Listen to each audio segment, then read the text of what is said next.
आतंकवाद कम हुआ है लेकिन हमारे देश से भी खत्म नहीं हुआ।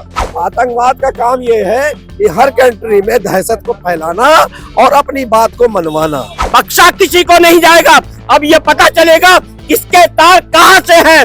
यहाँ अपने देश की 15 लाशों पर लाते रख के ये सीधा भूटान चला गया देश का प्रधानमंत्री। हमारे देश में आतंकी संगठन इतना प्रभावी कैसे हो जाता है? ये आतंकवाद फैलाने वाले लोग पढ़े लिखे हैं। उनके बच्चे ने उनको मारने में आपको रहम नहीं आ रहा है। जो जाहिल है वो पत्थर फेंकते हैं और जो पढ़े लिखे हो गए हैं वो बम विस्फोट कर रहे हैं। इसमें निश्चित रूप से आतंकवाद के जड़ में पढ़े लिखे लोग, राजनीतिक लोग, अच्छे लोग और विदेशी ताकतें इसमें सक्रिय है। सलमान को बदनाम किया जा रहा है, दविंदर को छुपाया जा रहा है। एक आतंकवादी को छुड़ाने के लिए किसी मंत्री का अपहरण किया गया।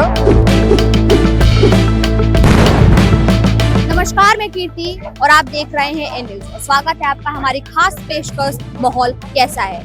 दिल्ली में जिस तरह से बॉम्ब ब्लास्ट हुआ है उसकी पूरा असर जो है वो लखनऊ में देखने को मिल रहा है। यहाँ पर जो ATS है, जो LIU है, जम्मू कश्मीर की जो पुलिस है वो लगातार छापेमारी कर रही है। सुबह मड़ियाओं में छापेमारी की गई और अभी हुसैनगंज में जो है वो छापेमारी चल रही है। यहाँ पर हमारे साथ जनता मौजूद है, हम इनसे बात करेंगे और ये भी जानेंगे कि ये किस तरह से इसको देखते, जिस तरह से दिल्ली में बॉम्ब ब्लास्ट हुआ उसको किस तरह से देखते। लखनऊ में जो है सघन अभियान चल रहा है, सर्च किया जा रहा है और जो उमर का जो नाम सामने आया था, जो मास्टरमाइंड बताया जा रहा था, उसकी गर्लफ्रेंड को गिरफ्तार कर लिया गया और अभी उसके घर पे भी छापेमारी चल रही है। लोगों को लगातार पकड़ा जा रहा है। देखिए, पहले तो इस घटना में जितने लोग मरे हुए हैं या घायल हैं उनके प्रति संवेदना व्यक्त करता हूँ।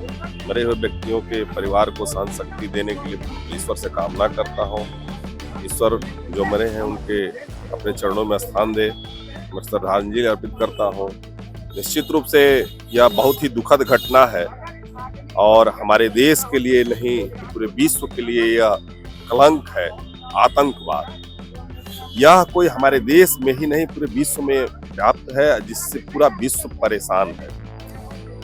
लेकिन आतंकवाद का सफाया कैसे हो, इस पे पूरी दुनिया काम नहीं करेगी तब तक नहीं हो पाएगा।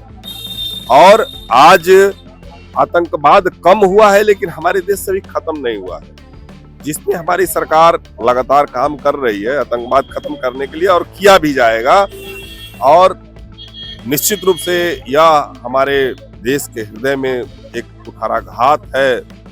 इससे पूरा देश मर्माहत है और एजेंसियां, सरकार, तमाम जिम्मेदार व्यक्ति इस पे काम कर रहे हैं और इसका परिणाम भी अच्छा आएगा। जो गुनहगार है वो बख्शा नहीं जाएगा। इस बार का ये जो भी बॉम्ब ब्लास्ट हुआ है, जो भयानक कह दे कि एक दर्दनाक घटना घटी है दिल्ली में, उसमें अगर देखा जाए तो जितने भी लोगों के नाम सामने आ रहे हैं, जो कि संदिग्ध बताए जा रहे हैं, जिनकी गिरफ्तारी भी हुई है और जिनके भी और लोगों की पहचान जा रही है, वो सभी लोग पढ़े लिखे लोग हैं, PhD होल्डर है, डॉक्टर है। क्या कुछ कहना चाहेंगे? कहा एक समय का जब कहा जाता था कि कहीं ना कहीं शिक्षा की कमी की वजह से इस तरीके की घटनाएं होती हैं और जो लोग हैं और जो विशेष समुदाय का नाम बार बार सामने आ जाता है, कहते कि वो लोग उसकी तरफ चले जाते हैं, उनको बहला लिया जाता है, फुसला लिया जाता है। लेकिन अभी जितने भी लोग नाम सामने आ रहे हैं सब डॉक्टर हैं। देखिए, ये आतंकवाद एक विशेष समुदाय के द्वारा ही प्रायोजित है। कभी भी आतंकवाद हो और उस समुदाय का नाम ना आए यह असंभव है। और मैं मानता हूं कि आतंकवाद या जो कर रहे हैं, प्रायोजित कर रहे हैं, पढ़े लिखे लोग ही हैं। तो अनपढ़ की कोई सवाल ही नहीं है। ये नहीं है कि बेगुनाही है, ये जानबूझकर गुनाह किया जाता है। ये आतंकवाद फैलाने वाले लोग पढ़े लिखे हैं, इसमें कहीं से कोई खुदाई नहीं है। आज नहीं, पहले भी जो पकड़े गए हैं, पहले भी मिले हैं, वो भी पढ़े लिखे रहे हैं। ये एक विशेष समुदाय के द्वारा प्रायोजित आतंकवाद है जिसको खत्म करने के लिए ये भारतीय जनता पार्टी और हमारी सरकार कटिबद्ध है और इस आतंकवाद को निश्चित रूप से खत्म किया जाएगा। इसको प्रायोजित करने वाले को भी खत्म किया जाएगा। आज भी हमारी एजेंसियां अभी त्वरित रूप से काम कर रही है इस पे। कोई अनपढ़ लोग नहीं करते, पढ़े लिखे लोगों का ही काम है। इतना बुद्धिमान, बुद्धिजीवी और सिस्टम अपना नहीं पाएंगे बिना पढ़े लिखे लोग। ये एकाध घटनाएं हो सकती है पढ़े लिखे लोग कर लें, अनपढ़ लोग कर लें, लेकिन इसमें निश्चित रूप से आतंकवाद के जड़ में पढ़े लिखे लोग, राजनीतिक लोग, अच्छे लोग और विदेशी ताकतें इसमें सक्रिय है। क्या कुछ कहना चाहेंगे? भी सर से भी बात की हमने और ये जो सवाल बना रहता है कि आतंकवाद कौन फैला रहा है, और जब भी विशेष समुदाय का नाम आता है कहीं ना कहीं सरकार को टारगेट किया जाता है, जनता को टारगेट किया जाता है कि जानबूझकर उन्हें बदनाम करने की कोशिश की जा रही है। अगर मैं खुलकर कहूँ तो कहीं ना कहीं मुस्लिम समाज के लोगों का नाम सामने आता है और कहते हैं लोग कि उनको बदनाम करा जा रहा है, मीडिया बदनाम कर रही, लोग बदनाम कर रहे हैं। नहीं, देखिए मीडिया का मतलब नहीं और ना पुलिस प्रशासन। देखिए ये आतंकवाद जब तक नहीं खत्म, जब तक इसकी जड़ तक नहीं पहुंचेंगे, जब तक इसकी जड़ तक नहीं पहुंचेंगे तब तक आतंकवाद खत्म नहीं होगा। क्योंकि सरकारें काम करती हैं, एजेंसियां काम करती है और बड़ी बड़ी जो है कंपनियां काम कर रही हैं, मगर जहां इसकी जड़ है, जो बुनियाद है, सबसे पहले सरकार को ये बुनियाद को खत्म करे। जब खत्म किया जाएगा इस पे सक्रिय जितनी भी सरकारें जो भी आए, जो भी जहां भी है सरकारें, और या पूरे विश्व की बात करो, पूरे विश्व में पूरे विश्व को एका होना पड़ेगा आतंकवाद के खिलाफ। पूरे विश्व में पूरे विश्व के लोग इसके लिए मिलके और इस आतंकवाद का खात्मा करने के लिए सबको आगे आना पड़ेगा। क्योंकि आतंकवाद की कोई मजहब नहीं, कोई नहीं है। आतंकवाद का काम ये है कि हर कंट्री में दहशत को फैलाना और अपनी बात को मनवाना। ये दहशत फैलाना चाहते हैं, बम फोड़ के सरकार को डराना चाहते हैं। सरकार में जो बैठे हैं, प्रशासन के लोग बैठे हैं, पुलिस है, मिलिट्री हमारी है, हमारी सेना को भी भयभीत करना चाहते हैं। तो ऐसे लोगों के खिलाफ जिनको हम तो सरकार से अपील करेंगे कि जो ऐसे पकड़े जाए तुरंत शूट कर दिया जाए। सीधा एक इलाज है, शूट कर दिया जाए, उनको बिल्कुल शूट कर दी जाए। उनका ना तारीख ना सुनवाई ना कोई, शूट कर देना चाहिए। और जिस शूट करने का वाला उसी समय जहां पे पकड़े जाए वहीं पे शूट कर दिए जाए। तो ये जो कर रहे हैं उनको थोड़ा डर हो जाएगा, क्योंकि अब पकड़े जाते हैं फिर उनका पर मुकदमा चलता है, फिर वो बहुत साल, मतलब आप कह रहे हैं जो प्रक्रिया है पूरी सजा देने की वो बहुत लंबी हो जाती है। इसीलिए उन भाई 14-15 साल 21 साल जेल में रहे, उतना जी लिए। जिस समय जो भी घटना करता है ऐसे, क्योंकि आतंकवाद की कोई जात नहीं होती है, आतंकवाद किसी का नहीं हो सकता। तो ऐसे लोगों को जहां पर अगर ऐसे हो तुरंत शूट, क्योंकि कई कंट्री में है कि आप अगर चोरी करेंगे तो हाथ काट लिए जाएंगे, कुछ गलत करेंगे तो वहां पर है। अगर सरकार इस तरह से शूट करेगी तो क्या आप लोग आवाज नहीं उठाएंगे कि तालिबानी सजा दे रहे हैं? नहीं, तो जो बेकसूर मर रहे हैं उनका क्या कसूर था? जो दिल्ली में मरे हैं या इससे पहले जो मरे हैं या पुलिस प्रशासन के लोग मरते हैं, जो हमारी सेना मरती है, तब आपको रहम नहीं आता है? तब आपको रहम नहीं आता है? उनके बीवी बच्चे नहीं है?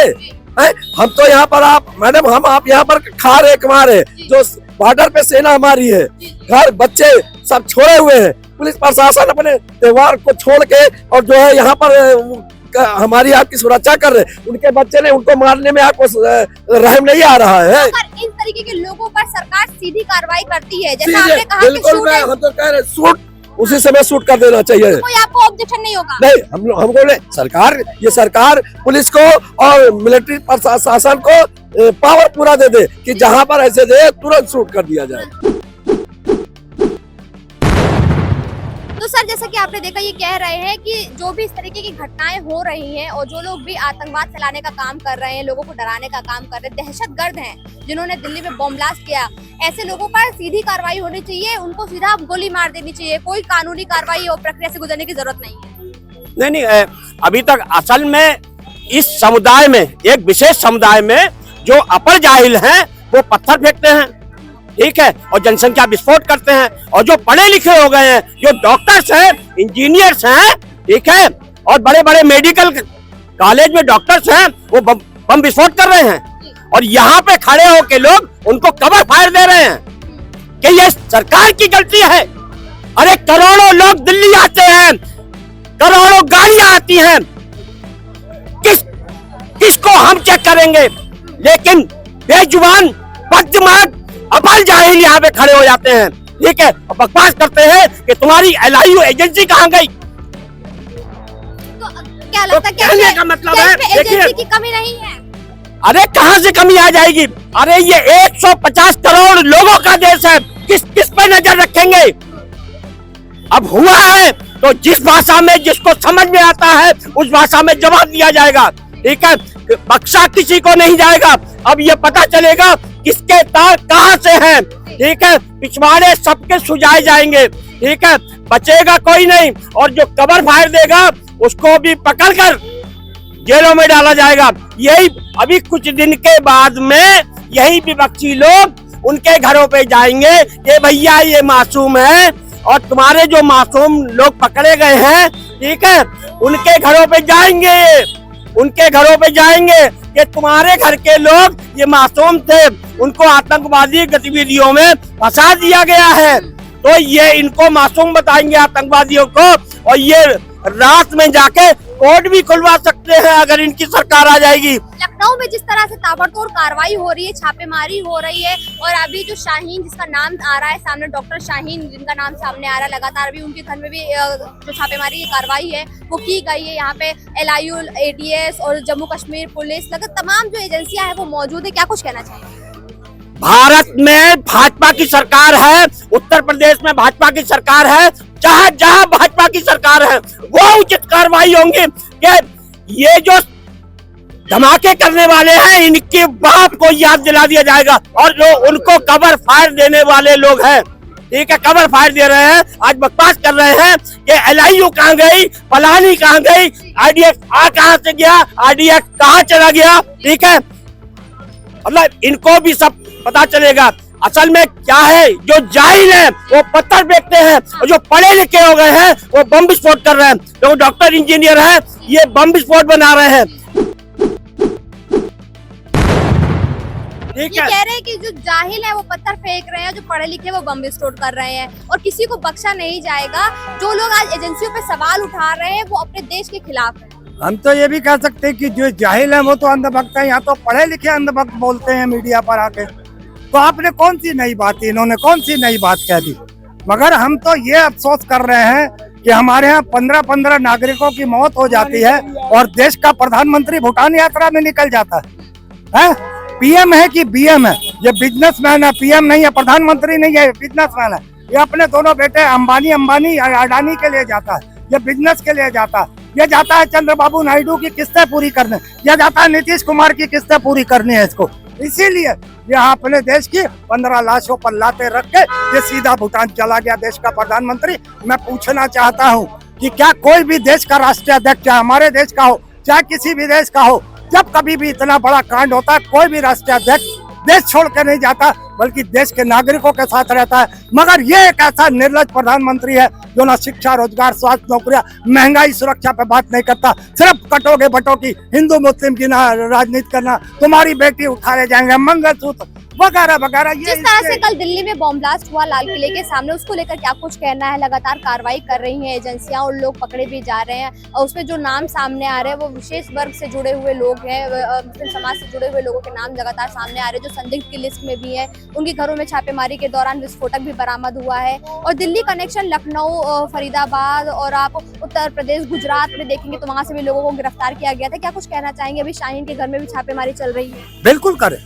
कोई भी दोषी हो उसके लिए मैं नहीं कहता उसका धर्म क्या है, जाति क्या है, वो हिंदू धर्म का या सिख धर्म का या मुस्लिम है या ईसाई है, उससे मेरा कोई लेना देना नहीं। जो सच्चाई हो उसकी जांच पूरी हो। मगर मैं पहली सच्चाई को यही खोल देता हूँ, जो सलमान की कार बताई जा रही है वो दरअसल दविंदर के नाम ट्रांसफर हो चुकी है। तो अब ये दविंदर कौन है ये भी पता लगाना चाहिए।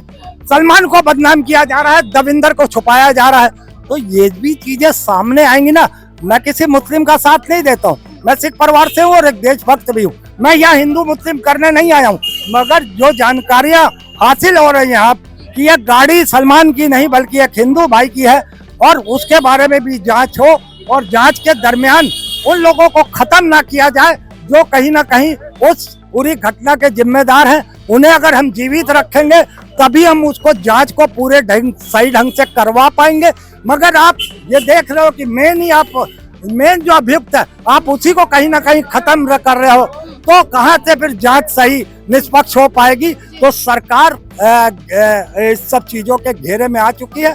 मगर सबसे बड़ी बात बेशर्मी की है कि आज देश में इतना माहौल खराब है और देश का प्रधानमंत्री भूटान पे यात्रा करने। जैसा कि आपने देखा, यहाँ पे मौजूद तमाम लोगों से हमने बात की, लखनऊ की जनता से हमने बात की, और जिस तरह से दिल्ली बॉम्ब ब्लास्ट के जो तार हैं वो लखनऊ से जुड़े थे और लखनऊ में छापेमारी कर लोगों को गिरफ्तार किया जा रहा है, पकड़ा जा रहा है और पूरी तह तक जाने की कोशिश की जा रही है, उसे लोगों को हमने बात की यहाँ पर। सर, जिस तरह से लखनऊ में कार्रवाई चल रही है, ATS हो और लोकल पुलिस लगातार छापेमारी कर रही है, और शाहीन जिसका नाम बार बार सामने आ रहा था, सरगना बताई जा रही है, जुड़ा हुआ बताया जा रहा है, जो सरगना था उमर, उसके साथ इनके कनेक्शन बताया जा रहे हैं, उनके घर पे भी छापेमारी चल रही है, क्या कैसे देखते हैं, क्या कुछ कहना चाहेंगे सर? देखिए, सर्वप्रथम मेरा नाम अजयदीप श्रीवास्तव है। जब कल शाम को मैंने ये घटना सुना तो मुझे बहुत ही कष्ट हुआ कि हमारे देश में आतंकी संगठन इतना प्रभावी कैसे हो जाता है। कहीं ना कहीं सरकार की भी कुछ कमियां हैं। तो अभी एक भाई बोल रहे थे कि दिल्ली में लाखों लोग आते हैं, तो लाखों लोग आते हैं तो इसकी सुरक्षा की जिम्मेदारी लाखों जनता की किसकी है? सरकार की जिम्मेदारी है। लेकिन हमारे जब से भारतीय जनता पार्टी की सरकार बनी है तब से कंट्रोल है। बहुत दिनों बाद ऐसी घटना को आतंकवादियों ने अंजाम दिया है, और इस अंजाम के पीछे जितने भी आतंकवादी लोग पकड़े जाएं, मेरी न्यायालय से उम्मीद है कि उनका मुकदमा न चलाया जाए। क्या किया जाए फिर उनके साथ? उनके साथ ना तो उनको फांसी दिया जाए, उनको जनता के हवाले छोड़ दिया जाए। देखिए, फांसी बहुत आसान मौत होती है, किसी को फांसी दे देना बहुत आसान मौत होती है। उसका एक हाथ काट दिया जाए, पांव काट दिया जाए, आंख काट दिया जाए, घुट घुट के मरने के लिए उसको मजबूर किया जाए ताकि वो नजीर बने।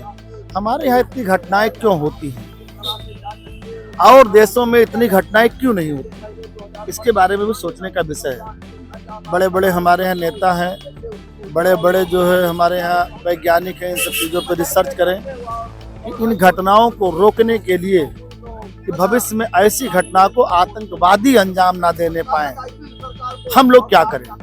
देखा जाता था और विपक्ष भी लगातार ये बात कहता था पहले कि जो भी लोग इस तरह की घटनाओं को अंजाम देते हैं वो पढ़े लिखे नहीं होते, अनपढ़ लोग होते हैं और उनको बहलाया फुसलाया जाता है। अभी जो आप देखेंगे कि जो पैटर्न पूरा निकल कर आ रहा है, जो नाम निकल के आ रहे हैं, वो सभी डॉक्टर हैं। अभी शाहीन की बात कर लिया है तो वो भी डॉक्टर है, महिला डॉक्टर है, और उनके पास से गन भी बरामद हुई है, उनका कनेक्शन फरीदाबाद से भी जुड़ा था जहाँ पर RDX बरामद हुआ था, विस्फोटक जो है वो काफी भारी मात्रा में बरामद हुआ था। देखिए, मैं इस पे ये बोलना चाहूँगा, अब वो गांधी जी का जमाना नहीं है, एक गाल पे तमाचा मारो दूसरा इधर हम कर देंगे, वो जमाना नहीं है। घटनाएं ऐसे ही बढ़ती हैं। जब लगातार छापेमारी की आवश्यकता है, ऐसी आवश्यकता नहीं कि 13 दिन की तरह ही होती है, जैसे किसी की मृत्यु होती है 13 दिन की तरह ही होती है, तो 13 दिन तो शोकाकुल परिवार रहता है। 13 दिन के बाद रिश्तेदार लोग आते हैं, तरही में खाते पीते हैं, उसके बाद चले जाते हैं। फिर वैसे ये जो आज कार्रवाई शुरू हुई, जितने तत्परता से आज हमारी ATS, हमारी भारत सरकार की सारी जांच एजेंसियां लग गई हैं, इनको बराबर ये कार्रवाई करनी चाहिए। और वो जो डॉक्टर बता रही कि आप पकड़ी गई है, और मैंने देखा अभी वीडियो में कई जगहों पे छापेमारी चल रही है। छापेमारी हो, इन लोगों को जनता के हवाले करना चाहिए। आप चाहते हैं जनता सारा फाइनल कर दे? हाँ, जनता उनको मार मार के फांसी दे देंगे, इनको पकड़ेंगे, कोर्ट में जाएंगे। ज्यादातर केसेस तो कोर्ट में छूट जाते हैं। पूर्ववर्ती सरकारों में देखा गया है, एक अपराधी, एक आतंकवादी को छुड़ाने के लिए किसी मंत्री का अपहरण किया गया, किसी मंत्री की बेटी का अपहरण किया गया, लड़के का अपहरण किया गया, और उसके आधार पर उनको एक वो करके और छुड़ाया गया। तो उतने दिन तक इनको रहने ही ना दिया जाए। मतलब जैसे ही पकड़ा जाए इनका गेम जो है खत्म कर देना चाहिए, फाइनल कर देना चाहिए। नहीं, ऐसा नहीं खत्म कर देना। जांच जैसे तीसरी आंख होती है, CC कैमरे तीसरी आंख कहा जाता है। जब ये सिद्ध हो जाए कि हाँ, और ऐसे मुकदमों को FTC फास्ट ट्रैक कोर्ट के अंदर, ऐसे मुकदमों को फास्ट ट्रैक कोर्ट के अंदर लगा करके, और ये न्यायालय को रात में 12 बजे भी खोल करके इस पे एक्शन लेना पड़ेगा, तब भारत देश में आतंकवादी संगठन शांत होंगे, वो दोबारा हिम्मत नहीं करेंगे। अब देखिए, मैं भी बोलूंगा तो बुरा लगेगा मैडम, तो आतंकवादी पाकिस्तान के ऊपर जब अटैक चल रहा था उस समय, आपकी सोशल मीडिया लोग बता रहे थे लाहौर पे कब्जा हो गया, कराची पे कब्जा हो गया, यहाँ कब्जा हो गया, वहां कब्जा होगा, देखा गया। उसके बाद में एक बैग रोक दिया गया। मैं देखता हूँ 2-2, 3-3 साल तक और देशों में लड़ाइयाँ चलती रहती हैं। ये हिंदुस्तान पाकिस्तान की लड़ाई, हमेशा पाकिस्तान हमारे ऊपर अटैक करता है, इसकी लड़ाई क्यों नहीं चलती है? आप चाहते फुल फाइनल कर दिया जाए एक बार में? होना तो यही चाहिए भाई, होना तो यही चाहिए ना। क्यों बार बार हमारे ऊपर अटैक करा, बार बार हमारे ऊपर अटैक करा। अगर एक ही बार में समाप्त कर दिया जाए, आज जो दिल्ली में घटना हुई है, फंडिंग हुई है, विदेश से फंडिंग हुई है, पैसा आया, देखिए पैसे की भूख आदमी को कहाँ लेके चली जाएगी कुछ पता नहीं है। इस पैसे की भूख में देखिए गरीब लोग आतंकवादी पहले बन जाते थे, मानव बम के रूप में हो जाते थे, लेकिन अब बड़े बड़े संगठन जो हैं, बड़े बड़े डॉक्टर्स अगर इसमें शामिल हो रहे हैं, ये बहुत ही सोचनीय विषय है। इस पे हमारे भारत सरकार को, गृह मंत्रालय को बहुत कठोर कार्रवाई करने की आवश्यकता है, नहीं तो आए दिन ऐसी घटनाएं होती रहेंगी, इस पे लगाम नहीं लगा पाएंगे। तो जैसा कि आपने देखा, यहाँ उपस्थित तमाम लोगों से हमने बात की और जिस तरह से दिल्ली में बॉम्ब ब्लास्ट हुआ और लखनऊ से कनेक्शन जुड़े और लखनऊ में छापेमारी कर लोगों को पकड़ा जा रहा है, पूरी जो सच्चाई है वो जानने की कोशिश की जा रही है और ये भी जानने की कोशिश की जा रही है क्या ऐसी और भी घटनाओं की जो तैयारियां हैं क्या वो चल रही थी। तो यहाँ जो जनता मौजूद है उनका साफ तौर पर ये कहना है कि सरकार को इस तरीके के मामले फास्ट ट्रैक कोर्ट में चलाने चाहिए और इस तरीके की घटनाओं में जो भी लोग गुनहगार पाए जाते हैं, जिनके भी नाम सामने आते हैं, उनको ज्यादा समय ना देते हुए, न्यायिक प्रक्रिया से ना गुजारते हुए सीधा फुल एंड फाइनल कर देना चाहिए। मतलब कि उनको सीधा मौत की सजा मिल जानी चाहिए। कैमरा पर्सन रमेश वर्मा के साथ मैं कीर्ति, इन न्यूज, लखनऊ।